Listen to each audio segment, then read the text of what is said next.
우리가 이 시대를 이렇게 살면서 보면 참 이 시대는 신기한 것 같아요. 사람보다도 동물을 더 사랑하는 시대가 된 것 같습니다.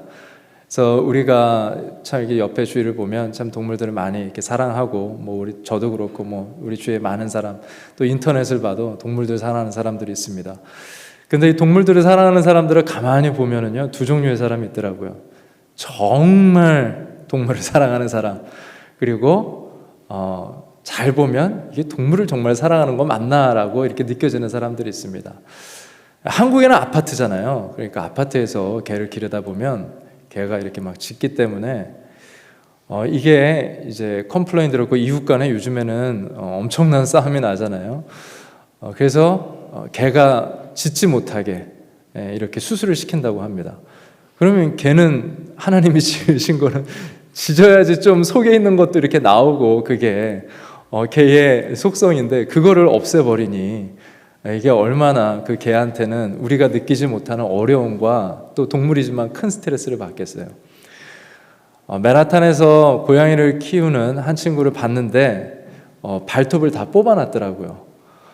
이것도 보면 자기가 고양이를 가지고 있어야 하기 때문에 어쩔 수 없는 컨디션, 내 가구가 망가질 수는 없으니까, 내가 저런 것들 망가질 수 없으니까. 동물을 엄청나게 사랑하는 것 같지만 결국 보면은 자기의 필요를 인해서 자기의 필요에 따라서 이렇게 사랑하는 모습들을 보게 되어집니다. 근데 사람들의 관계에서도 마찬가지인 것 같아요. 사람들의 관계 속에서도 내가 정말 이 사람을 정말 사랑하는 것 같지만 이 사람에게 내가 뭔가 받을 것이 있고 내가 필요한 것이 있기 때문에 그 사람을 사랑하는 사람이 있는 것 같아요. 그래서 그 사랑을 잘 보면 내가 이 사람을 사랑한다는 그 이름으로 내가 이용을 하고 있었구나라고 깨닫게 될 때가 있습니다. 근데 이러한 관계는 점점 확장돼서 사람들의 관계까지만이 아니라 하나님과 우리의 관계에서도 이런 것들은 드러나게 되어집니다. 우리가 하나님과의 관계 속에서도 내가 정말 하나님을 사랑한다고 고백하는 것이 아니라 하나님을 사랑한다고 말하고 하나님을 사랑한다고 여기까지 우리가 왔는데, 잘 보면 내가 하나님을 이용하기 위해서, 하나님을 사랑해서 하나님 저의 인생을 사용해 주세요라고 고백하는 것이 아니라, 하나님 앞에 내가 기도했던 모습을 보면 내가 쓰임받았던 것, 하나님이 나를 사용하신 것이 아니라 내가 하나님을 이용했던 순간들을 적지 않게 우리가 찾아볼 수가 있습니다. 그래서 우리가 이러한 관계 속에서 우리가 하나님 앞에 41주년을 맞을 때 우리가 이제 좀 더 성숙하게 우리의 사랑이 나의 셀피시한, 나의 이기적인, 어쩌면 그 사랑 속에서는 결국 나를 위한 그런 사랑, 나를 위한 신앙이 아니라 정말 이제는 하나님 중심으로 우리가 생각해보고 41주년을 맞이해서 하나님은 어떠한 것에 관심이 있는지, 또 어디에 이렇게 큰 마음을 두고 계신지, 하나님의 소원이 있다면 이제는 하나님이 우리에게 언제 하나님 내 소원 물어보시나, 그게 아니라 하나님에게 우리가 하나님 소원은 무엇이에요? 우리가 물어보면서 우리 교회가 함께 하나님의 소원을 풀어드리는 교회, 하나님의 소원을 이루려고 함께 마음을 함께 두는 교회가 된다면 우리에게는 의미 있는 교회가 될 것 같습니다. 그래서 오늘 이 본문 말씀의 중심을 통해서 성경의 여러 부분들을 통해서 우리가 하나님의 관심이 어디에 있는지, 하나님의 소원은 어떤 것인지 우리가 그것을 한번 봤으면 좋겠어요. 성경에서는 하나님이 무엇을 원하시는지 굉장히 클리어하게 말씀하고 있습니다. 그런데 우리가 직분을 받고 10년, 20년, 여기 장로님 계시고 저도 목회자고 우리 집사님들, 앞으로 집사 또 받으실 분, 권사님들 여기 계시잖아요. 여러분들에게도 한번 물어보고, 또 이 온라인으로 예배를 들으시는 분들, 직분자라면 다 여러분들에게도 물어보고 싶습니다. 하나님의 소원은 무엇일까? 하나님의 관심사는 무엇일까? 구약에서는 어떻게 보면 약간 찾기는 힘들지만 신약에 와서는 너무나 클리어하게 그것이 계속해서 반복되고 있습니다. 마태, 마가, 누가, 요한도 다 같이 굉장히 강조하면서 말하고 있어요. 그런데 그 직분자들이 평생 주님을 직분자로서 섬기고 은퇴를 했음에도 그 소원이 뭐냐고 물어보면 대답을 쉽게 하지 못하는 분들이 상당히 많습니다. 먼저는 그것은 가르치지 못했던 목회자의 잘못이기도 하지만 또 한면에는 우리가 성경을 읽으면서도 항상 내가 오늘 문제를 풀어야 돼서 읽었기 때문에 성경을 내가 해석했기 때문에 성경이 말하는 대로 듣지를 않고 내가 원하는 것을 보고 항상 내가 원하는 뜻만 찾았기 때문에 어쩌면 하나님의 소원이 항상 등한시되면서 우리에게는 하나님의 소원이 무엇인지, 하나님이 우리에게 무엇을 원하시는지 참 많이 말씀해 주셨는데 평생 교회에서 직분자로 일하면서도 다 은퇴하고 나서도 그 소원이 뭐냐고 물어보면 우리는 어렵게 그 답을 찾아볼 때가 있습니다. 참 안타까운 것이지만 제가 우리 교회는 매일 이제 큐티 하려고 큐티 운동이라고 말하기는 좀 그렇지만 큐티 하려고 노력하잖아요. 매일 말씀만 지금 누가복음 하는 거 지금 오늘부터 시작해서 3월 달에 끝나게 되어지는데 3월 달까지만 여러분들이 잘 읽어봐도 거기서도 너무나 쉽게 찾아볼 수가 있습니다. 예수님께서 이 땅에 오셔서 마가복음 1장 14절에 이렇게 처음 사역을 시작하시면서 이렇게 말씀하셨습니다. 예수께서 갈릴리에 오셔서, 이것은 이제 첫 사역 시작이거든요. 여기에서 이제 예수님이 30살쯤 되셔서 이제 퍼블릭 사역, 퍼블릭 미니스트리, 공적인 사역을 시작하시면서 그분은 이렇게 말씀하십니다. 하나님의 복음을 전파하는 것이 그의 마음이 있었고요. 이제 때가 찼다. 하나님이 그리스도를 보내셔서 이제 병든 자들이 낫게 되어지고 이제 귀신 들린 자들이 회복되어지고 하나님의 말씀이 온전하게 전파되는 그런 하나님의 나라가 가까이 왔다. 예수님께서 말씀의 처음 설교는 하나님 나라에 대한 설교였고요. 그리고 그 첫 설교의 첫 번째 단어도 하나님의 나라였습니다. 그래서 예수님의 이 사역의 시작만 보고 그분의 첫 설교만 보더라도 첫 설교 중요한 걸 선택했겠지. 그건 뭘까? 하나님의 나라였습니다. 여러분들이 하나님의 나라 하면은 좀 개념이 잡히지 않고 추상적인 느낌으로서 다가오지만 여러분들이 그래도 그 단어를 생각하면서 계속 한번 말씀을 들어보시기 바랍니다. 이제 예수님이 죽으셨어요. 그리고 예수님이 사흘 만에 부활하시고, 그래서 부활하시면서 사람들에게 많이 나타나셨습니다. 그런데 예수님이 며칠 동안 여러분들 이 땅에 계셨는지 아세요? 부활하신 다음에 40일 동안 주님이 이 땅에 계셨습니다.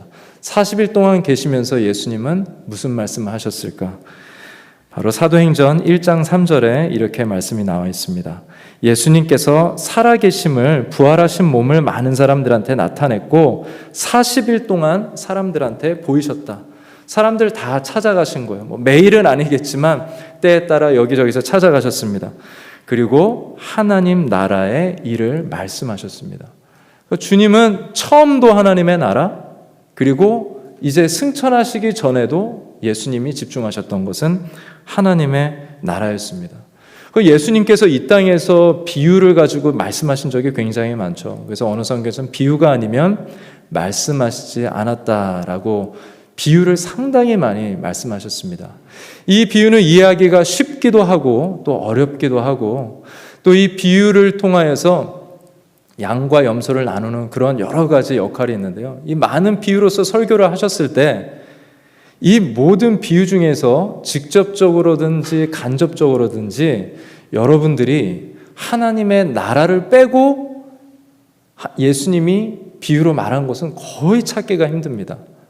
저도 생각을 해봤는데 간접적으로 연결되지 않은 것은 아무것도 없어요. 탕자의 비유라든지 잃어버린 영혼을 찾은 것들, 다 하늘나라에서 잃어버린 영혼을 찾는 것과 모든 것이 연결되어 있는 그런 것들을 우리가 볼 수가 있습니다. 그래서 예수님의 처음 설교, 예수님의 모든 비유들, 모든 것들이 하나님의 나라에 대해서 말씀하고 있습니다. 그러면서 오늘도 사람들이 주님 앞에 와서 이런 문제들, 염려들, 로마에서 언제 벗어날까? 우리가 무엇을 먹고 살까? 우리는 경제적으로 살 수 있을까?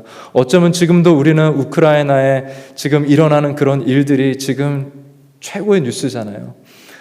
그리고 지금 뭐 미얀마 이런 부분에서도 1년 동안 쿠데타가 일어나면서 언제 이런 것들이 종식될 수 있을까? 이런저런 뉴스들을 보면서 우리는 염려가 많고 내 직장의 염려, 나의 건강의 염려, 여러 가지 염려가 있습니다. 주님께서 그 모든 염려를 들으시고 이렇게 말씀하십니다. 오늘 본문 말씀, 다만 너희는 그의 나라를 구하라. 그리하면 이런 것들이 너희에게 다 채워질 거야 라고 주님께서 하나님의 나라를 찾으라라고 말씀하고 있어요. 여기서도 하나님의 나라를 굉장히 많이 이렇게 강조하시면서 말씀하는 것을 볼 수가 있습니다. 그런데 우리는 하늘나라 하면 킹덤 오브 갓이죠. 하나님의 나라인데 이것을 뭐 한자가 섞인 우리나라 말로 줄여보자면 천국입니다. 천국하면 우리들은 뭐예요? 금과 다이아몬드, 은, 은은 아니지만 이런 모든 보석들이 아름답게 내가 죽으면 갈 곳, 주님과 평생 함께 있을 곳, 이 정도로 우리가 천국을 아는데 이것은 주일학교 때 우리가 배운 거고 또 우리가 어떤 문화 속에서 천국 하면은 내가 죽고 갈 곳이라고 하셨는데 주님께서는 저희들에게 하늘나라를 가르치시면서 이렇게 말씀합니다. 이거는 여러분들 며칠 후에 QTR 본문 말씀인데 누가복음 17장 말씀입니다. 하나님의 나라가 어느 때에 임하겠습니까? 유대 사람들은 멀리 있는 것이 천국은 아니었습니다. 우리 정도로 약간 초등 수준으로서만 알고 있었던 것이 아니라 이 사람들은 그래도 좀 고등 수준으로서는 알고 있었어요. 누군 그리스도가 올 것이다. 우리를 구원해 줄 메시아가 올 것이다. 그 사람이 이 나라를 통치할 것이다. 우리를 구해 줄 것이다. 그의 나라는 영원할 것이다. 어떻게 보면 피지컬한 세계, 물질적인 세계로 생각하면서 하늘나라가 물질적으로 임할 거라고 생각을 했습니다. 주님이 여기에 대해서 대답해 주시죠. 언제 임하겠습니까? 우리 같으면은 죽고 나서 천국 가지 않습니까? 라고 얘기할 텐데 하늘나라는 훨씬 더 큰 것입니다. 하나님의 나라는 볼 수 있게 임하는 것이 아니다. 이 물질적인 세상에 임하는 것이 아니다. 너네들은 다윗 왕 때처럼 똑같이 그것이 재방송될 거라고 생각하는데 그것이 아니다. 하나님의 나라는 이미 너희 안에 있다. 내가 그리스도로 왔기 때문에 내가 아무리 보여줘도 너네들이 믿음이 없어서 깨닫긴 힘들겠지만 이미 시간적으로서는 온 것이다. 하나님의 나라가 가까이 왔다. 그러니까 예수님이 와서 예수님이 이런 말씀 며칠 전에 하셨잖아요. 내가 만약 하나님의 손을 힘입어 귀신을 쫓아내는 것이면 하나님의 나라가 이미 너에게 임했다라는 거예요. 주님이 그때 당시 귀신을 쫓으시면서 야, 귀신이 벌벌 떨면서 엎드리면서 아이 쫓아나가네. 이게 하나님의 나라가 임했다라는 상징적인 굉장히 큰 주님의 사역이었습니다.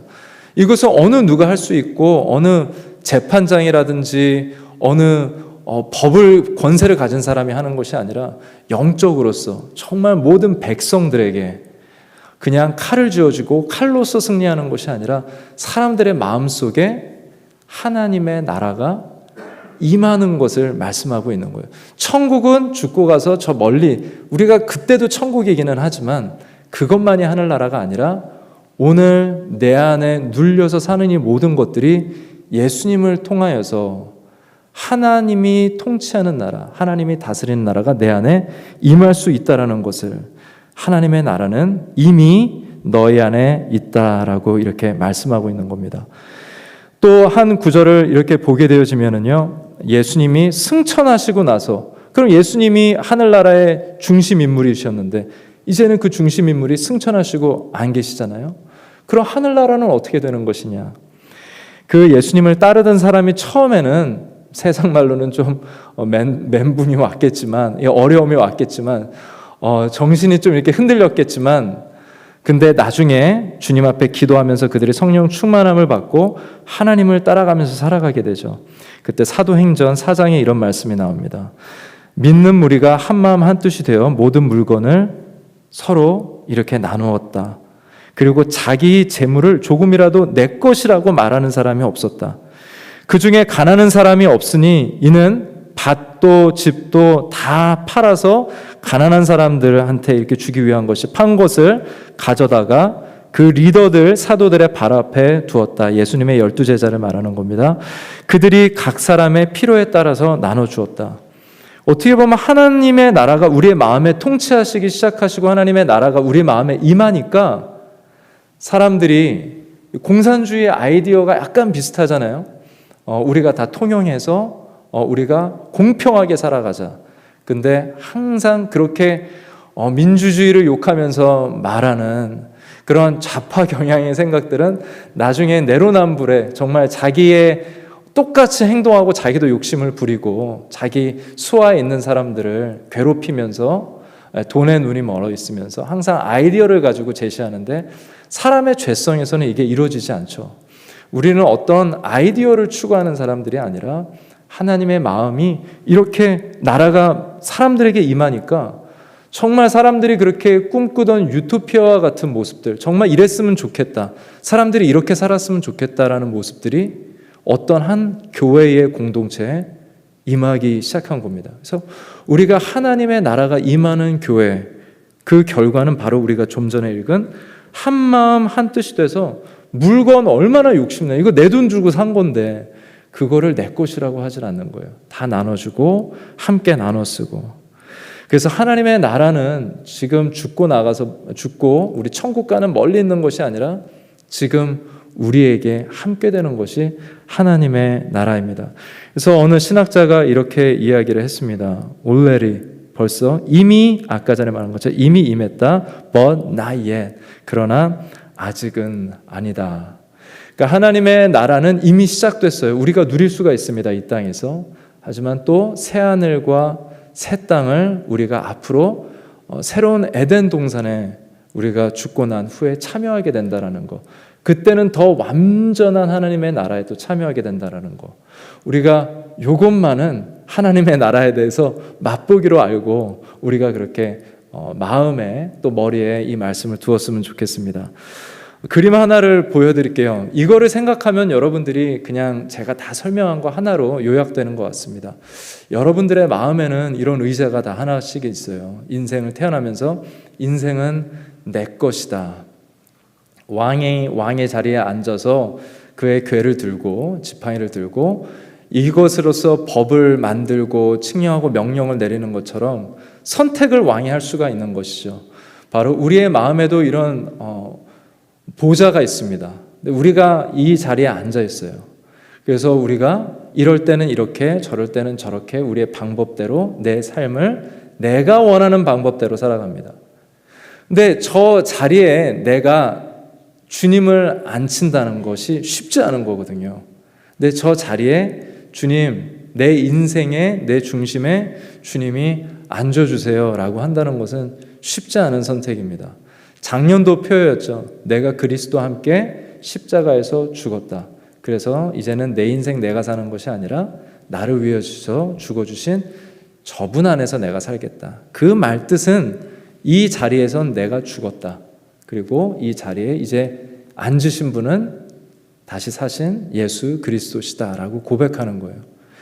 그래서 저 자리를, 우리의 죄를 가지고 내가 통치하고 다스리는 것이 아니라 하나님이 왕으로서 하나님이 통치하고 다스린다는 것, 그것이 바로 왕이 있는 나라, 하나님의 나라, 통치가 있는 왕이 있는 나라가 되어야 된다는 것을 말하고 있습니다.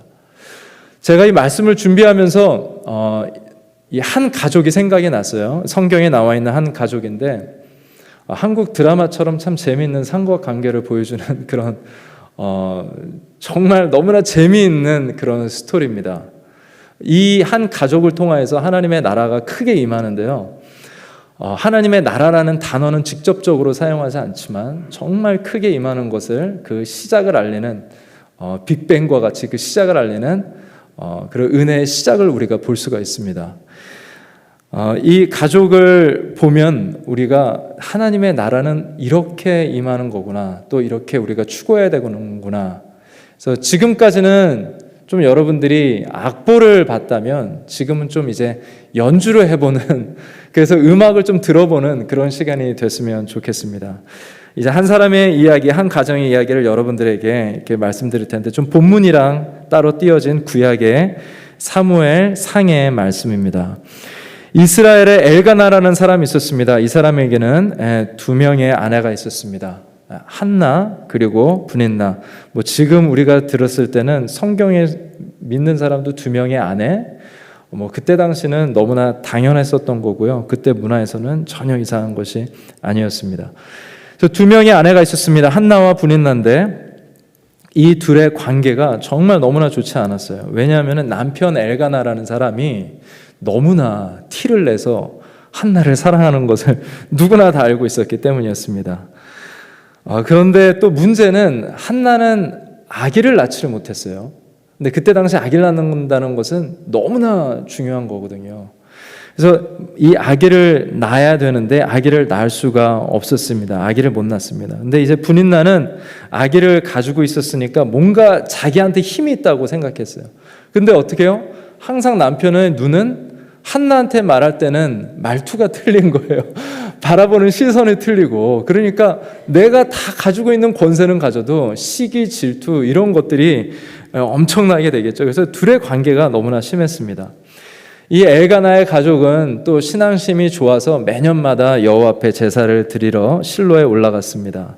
그래서 여호와께 제사를 드리러 이번에도 이렇게 올라갔는데, 또 드리러 올라가면은 가족들이 집에 있을 때는 뭐 이 처가 좀 따로 살면서 이렇게 크게 텐션은 없는데 같이 또 이렇게 여행길에 붙어 있으니까 이게 더 심해지는 거예요. 그래서 이게 정말 뭐 우리나라에서도 추석이란 명절 때 감정적으로 상처받고 하는 일들이 생기는 것처럼 여기에서도 비슷하게 그렇게 일들이 일어났던 것 같습니다.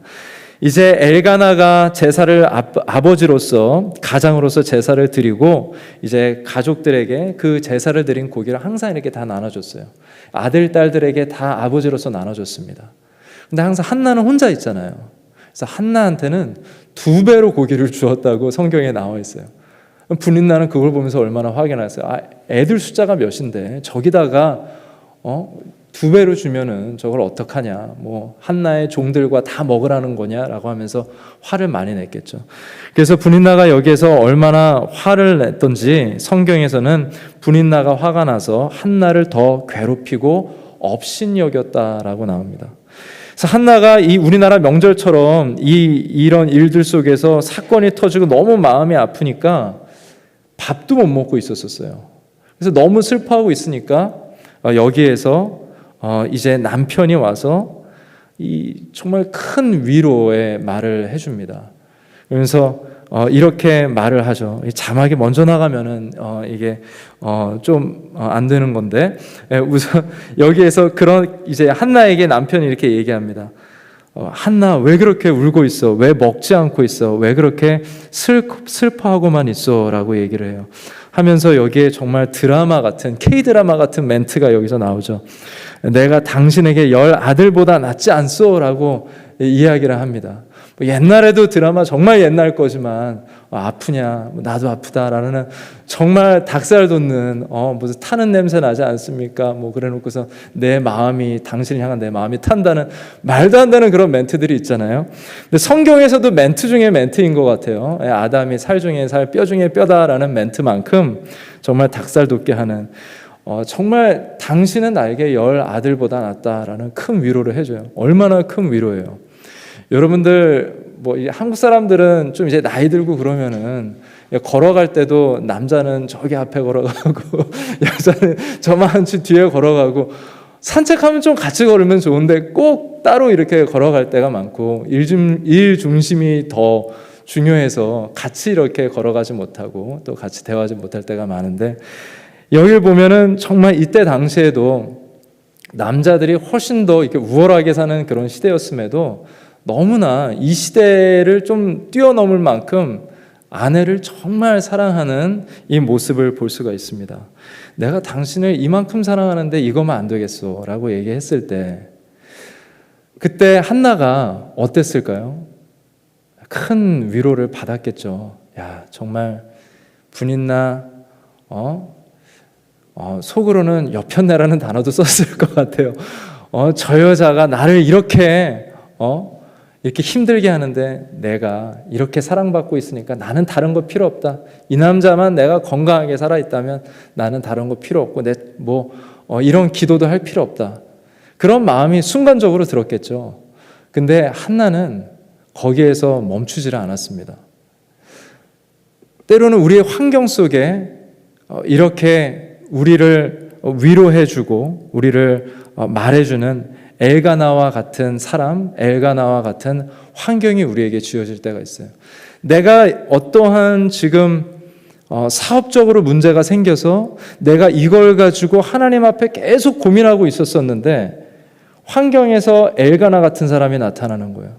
또 환경이 엘가나처럼 나를 위로해 주는 거예요. 그래, 됐다. 이 정도면 됐지. 그래, 더 기도할 것도 없다. 그냥 내 삶 이 정도면 감사한 것 같아. 이 정도로 살면 되지 라고 하면서 갈 때가 있어요. 여러분들이 교회를 다니면서 여러분들의 기준은 어때요? 여러분들은 교회 오시면서 그래, 성도들 있고 내가 함께 나누고 같이 밥 먹고 같이 음식 준비하고 이런 성도들 있으면 되지 내가 이것까지 하나님 앞에 놓고 내가 기도할 필요 있겠어? 라고 우리는 말할 때가 있지 않습니까? 정말 하나님 앞에 꼭 가지고 나가야 되는 이 문제를 엘가나는 자기가 너무나 사랑하는 아내에게 위로를 해준다고 말했지만 하나님 보시기에 그 최고의 사랑조차도 아내의 신앙을 막는 일이 될 수 있다는 거예요. 인간의 시각에서 보면 이런 남편은 없습니다. 사람의 시각으로 보면 이런 사람이 내 옆에 있어야 돼요. 이런 사람이 있으면 나는 평생 잘 살 수 있을 것 같아요. 근데 하늘나라의 시점에서 보면은 한나는 기도해야 되고 하나님과 결단을 이뤄야 되고 그리고 하나님 앞에 응답을 받아야 되는 것이 있었습니다. 그런데 그것을 이루지 않고 계속 주위에서 나를 따뜻하게 만들어주고 우리 교회 목사님 계신데 우리 교회 우리 좋은 장로님들 계신데 우리 좋은 집사님들과 함께 일하고 있는데 거기에서 그냥 나의 생각이 멈춰버리는 거예요.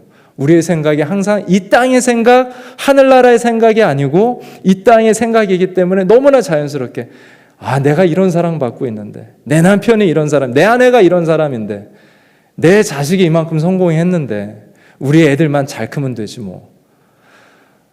그렇게 한나가 마음을 먹었다라면 한나의 이야기는 오늘 여기에 적히지는 않았을 것 같아요.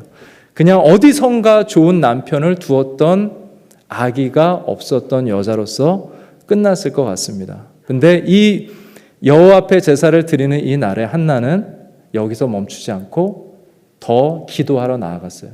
모든 가족들이 올라와서 제사 드리고 고기를 먹었지만 만찬을 먹었지만 교제를 하고 식사를 했지만 한나는 거기서 끝난 것이 아니라 한 발자국 더 나아가서 아무도 없는 예배당에 들어가서 거기에서 하나님 앞에 기도하기 시작했습니다.